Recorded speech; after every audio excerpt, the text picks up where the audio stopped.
এই নাও, এই শুকনো মুড়ি কটা খেয়ে নাও। আর চিৎকার করবে না একদম বলে দিচ্ছি। সকাল থেকে চিৎকার করেই যাচ্ছে। বলি আপনার অসুবিধাটা কি বলুন তো? অসুবিধা কেন হবে বড় বউ? দেখো, এখন সেই বেলা 9টা বাজতে যাচ্ছে। সকালের খাবার খাওয়া সবার হয়ে গেছে। আমারও তো খিদে পায় বলো, তাই তো ডাকছি। কেন মা, আপনার তো হাত পা আছে, গিয়ে খেয়ে নিতে পারছেন না? এমন হাঁকডাক করে চলেছেন, সকালে একটু শান্তিতে কোনো কাজ করব সেই উপায় নেই। মনে হচ্ছে যেন ঘরে ডাকাত পড়েছে। কি করে তোমাদের রান্নাঘরে ঢুকি বলো তো? তো বলবে আমি তোমাদের এদিক সেদিক জিনিসপত্রে হাত দিয়েছি। রান্নাঘর কি আর এখন আমার আছে?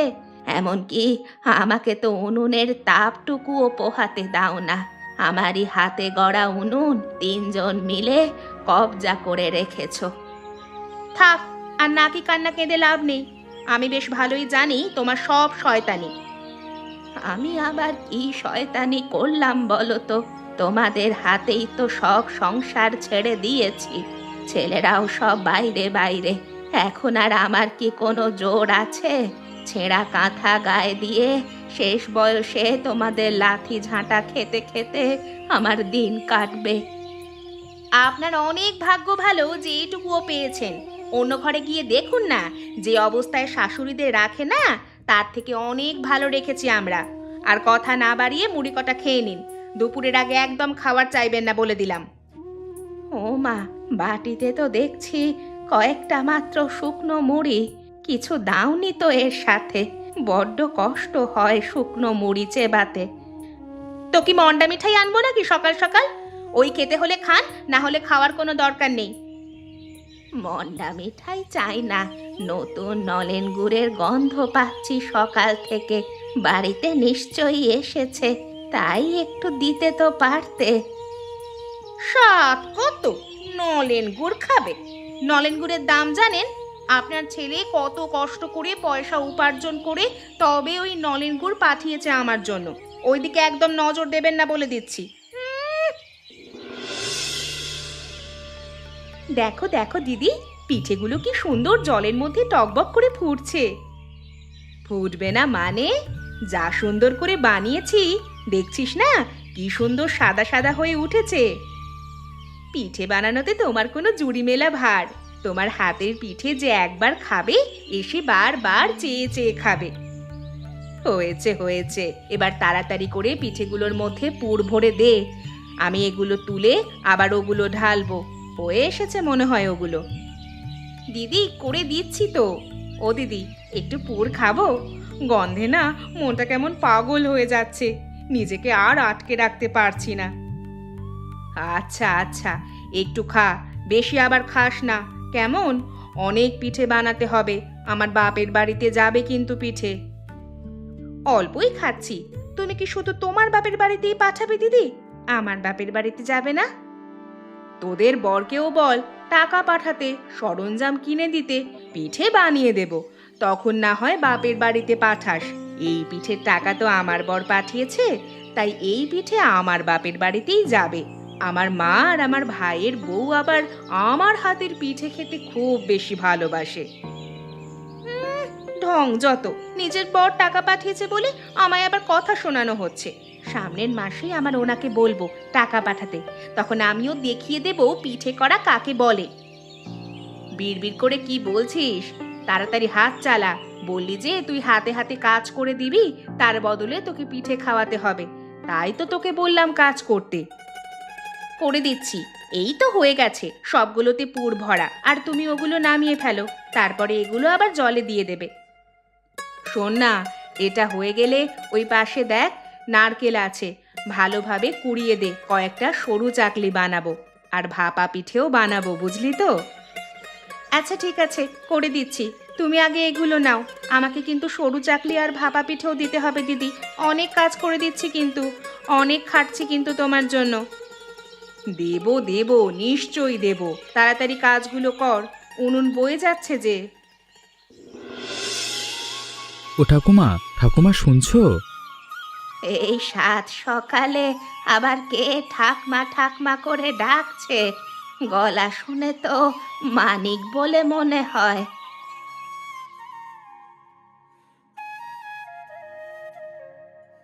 সকাল সকাল যে এই বুড়ির কথা মনে করে এলি, কি ব্যাপার রে? আরে ব্যাপার আর কিছুই নয়, সেদিন তো দেখি শুকনো মুড়ি খাও, তাই তোমার জন্য একটু নলেন গুড় এনেছি। এবার থেকে গুড় দিয়ে মুড়ি খাবে, বুঝলে? আমার জন্য নলেন গুড় এনেছিস মানিক? কই কই দেখি দেখি, কতদিন হলো নলেন গুড় খাই না। হা, কি সুন্দর গন্ধ। জানি তো তুমি নলেন গুড় খেতে কত ভালোবাসো। ছেলেবেলায় আমি এসব গুড় খেতে ভালোবাসতাম বলে প্রতিদিন সকালে আমাকে ডেকে এনে রুটি দিয়ে খাওয়াতে। আর আজকে কিনা তুমি একটু গুড় খেতে পাবে না, তা হয় নাকি? আমি যতদিন আছি তোমার সব স্বাদ পূর্ণ করব। বোকা ছেলে, সারাদিন হাড় ভাঙা পরিশ্রম করিস, ওই টাকা না জমিয়ে আমার জন্য খাবার কিনে এনেছিস? ছোটবেলায় বাবা মারা যাবার পর তুমি তো আমার মুখে খাবার জুগিয়েছিলে। আজকে না তোমার এই অবস্থায় আমি তোমার পাশে থাকবো না, তা কি করে হয়? চুপি চুপি গুড়খানা খেয়ে নাও দেখি। দেখো, তোমার জন্য গরম গরম রুটিও এনেছি। রুটি দিয়ে গুড় খেতে খুব ভালো লাগবে। কত রুটি এনেছিস রে? এ তো পুরো গরম গরম তুই বানিয়েছিস বুঝি? আমি ছাড়া আবার কে বানাবে? তাড়াতাড়ি করে খেয়ে নাও, কাকিমারা এসে দেখতে পেলে আবার বকাঝকা শুরু করবে। আমি খেয়ে নিচ্ছি, তুই বরং কাজে যা, তোর আবার কাজে দেরি হয়ে যাবে। দেরি হবে না। তুই আমার নিজের ছেলে হয়ে কেন জন্মালি না বাপু? আবার কান্নাকাটি করে। চোখে জল মোছো বলছি, খেয়ে নাও। আর আমি পরে আবার আসবো, হ্যাঁ?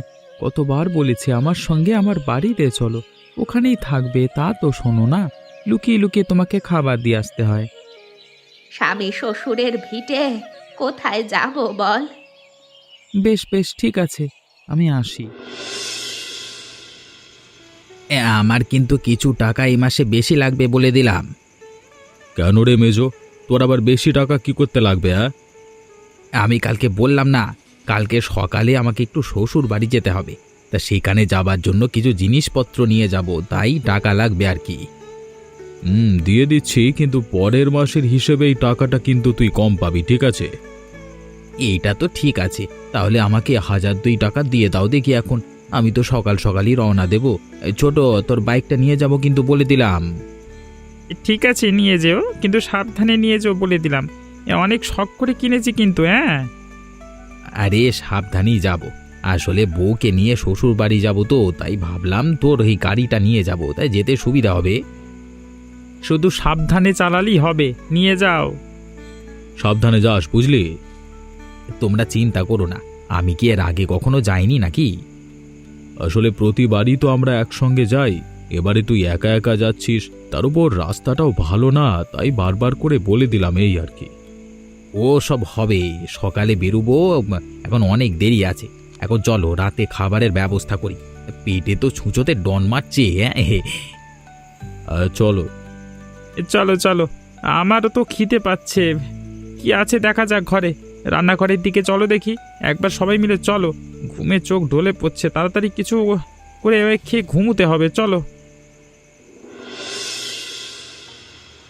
ও ছোট, ও মেজো, কে কোথায় আছিস? তাড়াতাড়ি আয়। দেখ দেখ, আমাদের শাশুড়ি মা কি কাণ্ড করে বসে আছে। কি হয়েছে দিদি? এই সন্ধেবেলা চিৎকার করে বাড়ি মাথায় করছো কেন? এমনি এমনি কি আর বাড়ি মাথায় করছি? বুড়িটা কার কাছ থেকে চেয়ে চিনতে একটা নতুন চাদর জোগাড় করেছে, আমাদের মান সম্মান সব ডুবিয়ে ছাড়লো। অমন করে বলছিস কেন বউ? এ তো আমাকে মানিক দিয়েছে। আবার ওই ছোড়াটার কাছ থেকে জিনিসপত্র নিয়েছেন? কতবার না আপনাকে বলেছি ওর থেকে কিচ্ছু নেবেন না। আমরা কি আপনাকে খেতে দিই না, না পড়তে দিই না যে লোকের কাছ থেকে জিনিসপত্র নিতে হবে? ও কি বাইরের লোক নাকি? সেই ছোট্টবেলা থেকে কোলে পিঠে করে ওকে মানুষ করেছি, তাই তো ভালোবেসে আমার কাছে এটা ওটা দিয়ে যায়। আপনিও যার তার কাছ থেকে জিনিস পান সেটা নিয়ে নেন, একবারও ভাবেন না আপনার ছেলেদের মান সম্মান এতে থাকলো কি গেল?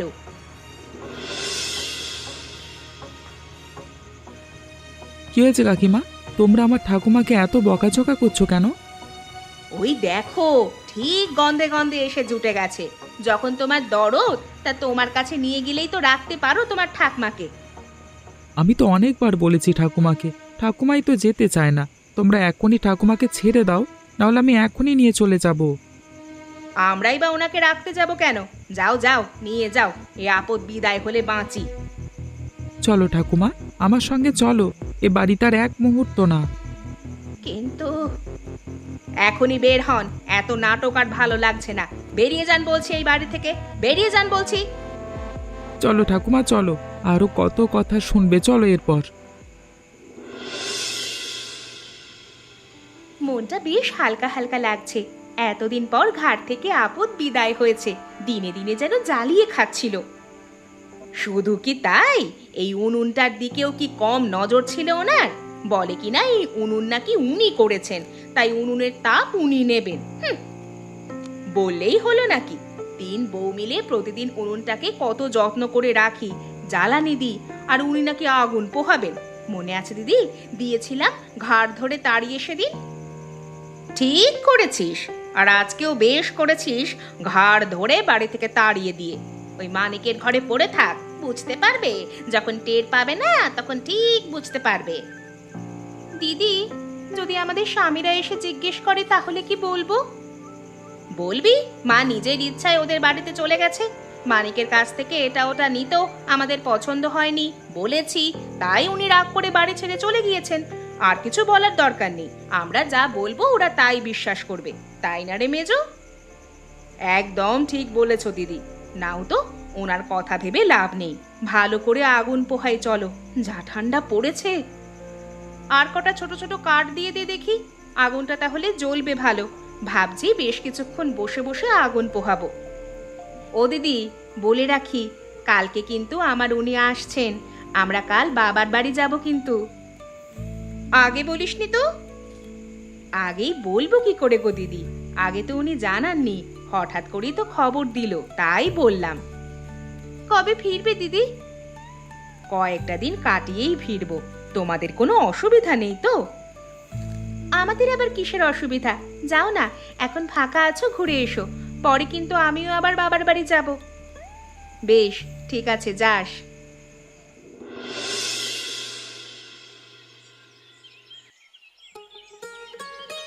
কি করলো আলাদা, বাড়ি এলে নাকি? অনেকদিন পর দেখা যায়। এই তো রে, বাড়ি এলাম। একটু শ্বশুর বাড়ি মানে গেছিলাম তো, তাই। তুই কেমন আছিস? আমি ভালোই আছি। তার মায়ের খবর রাখো আলাদা। না রাখার কি আছে, তার 3 বৌমা আছে তার সেবা করবার জন্য, নিশ্চয়ই ভালো আছে। বুঝলাম, কেমন খবর রাখো। ঠিক আছে যাও, আমিও আমার কাজে যাই। কি কিনলে এত বাজারে? এই দেখ, একটা বড় কাতলা কিনেছি। আমার শাশুড়ি মা দেখে খুব ভালোবাসবে, বুঝলি। সব রকমের শীতের মৌসুমে সবজি, ফল আর খাসির মাংস নিয়েছি সাথে। তা কাকিমাকে নিয়ে বাপের বাড়ি যাচ্ছ নাকি? তাই যাচ্ছি, আসলে অনেকদিন যাওয়া হয়নি তো। যাও যাও, তাড়াতাড়ি যাও, তোমার আবার দেরি হয়ে যাবে। হ্যাঁ হ্যাঁ রে, আসছি। হ্যাঁ, সাবধানে যাও লালাদা, পেছনে ট্রাক আসছে।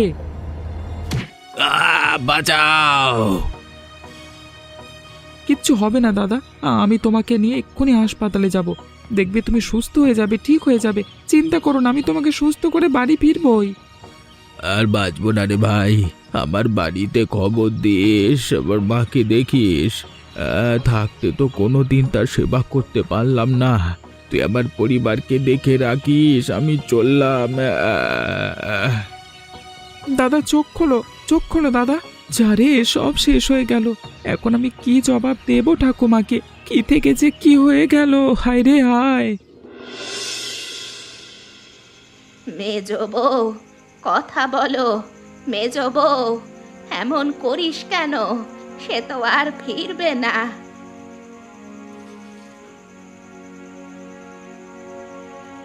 এত কিছু সর্বনাশ করেও আপনার শান্তি হয়নি, আবার এই বাড়িতে এসে জুটেছেন। আমি আবার কি করলাম বড় বউ? আমি তো তোমাদের কোনো ক্ষতি করিনি। আমার ছেলে মারা গিয়েছে, এর থেকে বড় দুঃখ আমার আর কি হতে পারে? চুপ করুন আপনি। আপনার কাজকর্মের জন্যই আপনার ছেলে মারা গিয়েছে। নিজের বাড়ি থাকতে অন্যের বাড়িতে গিয়ে ওঠেন, অন্যের কাছ থেকে হাত পেতে জিনিসপত্র নেন। এই সব অনাচারের জন্যই তো মেজ ঠাকুরপো অকালে চলে গেল। বাজে কথা বলো না বৌমা। এক ছেলেকে হারানোর কষ্ট যে কি তা কেবল এক মাই জানে। এখানে থাকতে আসিনি, আমি চলেই যাব। তোমাদের কোনো চিন্তা নেই। থাকতে চাইলে কি আপনাকে থাকতে দেব নাকি? দেখছেন তো মেজ বউয়ের মনের অবস্থা ভালো নয়, কেন ওর কাছে বসে বসে বকাচ্ছেন? চলে যান বলছি এখান থেকে। একটু পরেই আপনার ছেলেরা আসবে, তারা যেন আপনাকে না দেখে। আমার ছেলেরা আমাকে খুঁজবে না বৌমা। যা বলার আমি বলে দেব, আপনাকে কেউ খুঁজবে না। এই অসময়ে আমাদের বিরক্ত করবেন না। মেজ বউকে আমরা ঠিক সামলে নেব। আসছে মেজ বউ, কখনো যদি তোমার কোনো দরকার হয় এই অভাগী শাশুড়ি মায়ের কাছে যেও। আমার দরজা তোমার জন্য সব সময় খোলা। হয়েছে হয়েছে, আর আদিক্ষাতা দেখাতে হবে না। তাড়াতাড়ি আমাদের চোখের সামনে থেকে বেরিয়ে যান বলছি। চলে যাচ্ছি, তবে তোমরাও তোমাদের এই কর্মের ফল একদিন ভোগ করবে, এই আমি বলে গেলাম। ভয় দেখাচ্ছেন না হুমকি দিচ্ছেন শুনি? আমার আর কিচ্ছু বলার নেই, চলি আমি। আসছি গো মেজ বউ, সাবধানে থেকো মা। দরদ উতলে উঠছে একদম, যত সব, দেখলে একেবারে গা পিত্তি জ্বলে যায়। বাঁচাও বাঁচাও, কে আছো বাঁচাও। মেজো কাকিমার গলা না? আর এটা তো ঠাকুমাদেরই বাড়ি, তাই তো। গিয়ে দেখি তো কি হলো ভেতরে। বাঁচাও, কে আছো বাঁচাও, আমি যে গোটাটা পুড়ে গেলাম। চিন্তা করো না কাকিমা, কিছু হতে দেব না তোমার। কি হচ্ছে কি? আমি তো কিছুই বুঝতে পারছি না। যা হোক করে উদ্ধার করে এনেছি, তাড়াতাড়ি করে হাসপাতালে নিয়ে যেতে হবে। মেজদি ভাই পুরো আগুনে ঝলসে গেছে। আমরা যখন নিমন্ত্রণ বাড়িতে চলে গিয়েছিলাম তখনই মনে হয় মেজদির কাপড়ে আগুন লেগে এই অবস্থা হয়েছে। এখন এত কথা বলবার সময় নয়, এখনো কাকিমার জ্ঞান আছে, তাড়াতাড়ি করে হাসপাতালে নিয়ে যেতে হবে, নাহলে বড় কিছু হয়ে যেতে পারে। ইচ্ছে হলে তুমি নিয়ে যাও, আমাদের কি খেয়ে দে কাজ নেই নাকি? পোড়া রুগীকে নিয়ে ছুটবো? আমিও বাবা নেই এসব কাজে। এই তো কদিন আগে স্বামীকে খেলো, আবার নিজেই এই অবস্থা করে বসে আছে। তোমাদের কাউকে কোথাও যেতে হবে না। আজ থেকে মেজ বৌমার সেবা চিকিৎসা সব দায়িত্ব আমার। সরে যাও এখান থেকে। তোমাদের মতো মানুষ আমি আগে কখনো দেখিনি। চল বাবা মানিক, তাড়াতাড়ি বৌমাকে নিয়ে হাসপাতালে যাই, চল। তাই চলো ঠাকুমা, আর দেরি করা উচিত হবে না, অনেক সময় হয়ে গেছে। তবুও তুমি মেজো কাকিমাকে ধরে রাখো, আমি তাড়াতাড়ি কিছু একটা নিয়ে আসছি। তাড়াতাড়ি নিয়ে আয় বাবা, আর দেরি করিস না। বৌমার অবস্থা ধীরে ধীরে খারাপ হচ্ছে। এই তো যাচ্ছি। কি গো দিদি, তাহলে শেষমেশ বাড়িতে ফিরলে বলো? কেন রে, না ফিরলে কি তোদের ভালো হতো? না হলে কি তোরা জেনে শুনে আগুনটাকে এমন ভাবে জ্বালিয়ে যাস? জানিস যখন আমি বেখেয়ালে থাকি। কি বলতে চাইছো তুমি? আমরা তোমাকে পুড়িয়ে মারতে চাইছিলাম নাকি? তা মারতে চাইবি কেন? কিন্তু আজ 10 দিনে তো একবারও আমাকে হসপিটালে দেখতে যাসনি। গত 2 দিন তো মানিকের বাড়িতেই ছিলাম, বাড়িতেও যাসনি, ওখানেও তো আমি ছিলাম। তা তোমার ভালোবাসার শাশুড়ি মা থাকতে আমাদের কি লাভ বলো? দেখ ছোট, এতদিন অনেক কথা বলেছি শাশুড়ি মায়ের নামে, আমিও কম খারাপ ব্যবহার করিনি। এবার থেকে আর না। আমি কালকে মাকে এই বাড়িতে ফিরিয়ে আনবো, এই আমি বলে দিলাম। বললেই হলো নাকি? এখন আর তোমার কথার ধার কে ধরে দিদি? এই তো নিজে আমাদের ওপর পড়ে আছো, তারপর আবার মাকে টানছো। কথাবার্তা ঠিক কর ছোট, না হলে না। দিদি না হলে কি মারবে নাকি? এইমাত্র হসপিটাল থেকে এলে আর এর মধ্যে এত তেজ বেরিয়ে গেল তোমার? তোমার ব্যবস্থা আমি করছি। কি ব্যবস্থা করবি আমার করে নে, আমিও দেখে নেব। অনেক হয়েছে, আর না। আমি তো নিজের কর্মফল ভোগ করছি, তোরাও কি চাস তোদের কর্মফল ভোগ করতে? এখনো সময় আছে, ভালো হয়ে যা। মাকে সবাই মিলে ফিরিয়ে আনি চল। আমার এই জীবন থাকতে আমি এটা কখনো হতে দেব না। আমি বড়দা আর আমার স্বামীকে কালকে বলে পাঠাচ্ছি, যা হোক একটা হেস্তনেস্ত করেই ছাড়বো। যা ইচ্ছা কর, এখন আমার শরীর অনেক দুর্বল লাগছে। আমি আমার ঘরে গেলাম, বিকেলে মায়ের কাছে যাব মাকে আনতে। মা, তোমার বৌমাদের কথা আমি শুনেছি, তারা কিছুতেই তোমার সঙ্গে থাকতে রাজি না। এক্ষেত্রে তো আমি জোর করতে পারি না, বলো। আমিও তো কাউকে জোর করতে বলিনি, আমি তো স্বেচ্ছায় বাড়ি ছেড়ে চলে গিয়েছিলাম। মেজ বৌমা জোর করে ফিরিয়ে আনলো বলেই এলাম, না হলে তো আসার কোনো কথাই ছিল না। বাড়িটা এখনো আপনার নামই আছে মা, তাই এই বাড়িতে থাকার সম্পূর্ণ অধিকার আপনার আছে। এই বাড়িতে আপনার সঙ্গে কারো থাকতে ইচ্ছে না হলে সেই বাড়ি ছেড়ে চলে যেতে পারে, কিন্তু আপনি কেন যাবেন? দেখলে কেমন মেজ বউ মুখে মুখে অপমান করলো, দেখলে? এই বাড়িতে আর একটা মুহূর্ত আমি থাকবো না। শুধু কি তোমার অপমান করলো দিদি, আমাকে কি অপমান করলো না? কি গো শুনছো? তুমি কি এখনো চুপ করে শুনবে? আমাকেও তোমার সঙ্গে এখান থেকে নিয়ে চলো, আমি আর থাকবো না এই বাড়িতে। দাঁড়াও না, কি হচ্ছে ব্যাপারটা একটু দেখতে দাও। হ্যাঁ, শুধু দেখতেই থাকো তুমি। তোমরা কি সবাই একটু চুপ করবে? আমার কিছু বলবার ছিল। বলো তো দাদা, তুমিই বলো। এটা মায়ের বাড়ি, মা এখানেই থাকুক, কিন্তু আমাদের ভাগের জমি যেন মা ভাগ করে দেয়। আমরা যে যার ভাগ নিয়ে শহরে চলে যাব। আজই আমরা যে যার স্ত্রীকে নিয়ে শহরের উদ্দেশ্যে রওনা দেব। গ্রামের ভাগের জমি বিক্রি করে তারপর সবাই আমরা চলে যাব। চলো চলো, সবাই রাজি তো? তবে মা, আজকে থেকে তোমার আর মেজ বউয়ের দায়িত্ব আমরা কিন্তু নিতে পারবো না। সবাই রাজি? আমিও রাজি, আমিও চাই না আর এখানে থাকতে। তাহলে আজই আমি তোমাদের ভাগ বুঝিয়ে দিচ্ছি, তোমরা যা পারো করো। আমরা যেভাবে পারবো সেভাবেই বাকি জীবনটা কাটিয়ে দেব, তোমাদের ভাবতে হবে না। ঠিক আছে দাদা, চলো আমরা সবাই আমাদের কাজ সেরে বেরিয়ে পড়ি, আর এক মুহূর্ত এখানে থাকতে পারছি না। তাই চলো, সবাই গুছিয়ে নাও। সকালে ট্রেন আছে, ওটাতেই চলে যাব সবাই। চিন্তা করো না ঠাকুমা, আমি সব সময় তোমাদের সঙ্গে আছি। যা খাবো আমি তাই খাওয়াবো তোমাকে। আমরা তিনজন একসঙ্গে বেশ ভালো থাকবো, যা পারবো তাই করেই খাবো, ওদের সঙ্গে আর আমি থাকবো না। তাই হোক।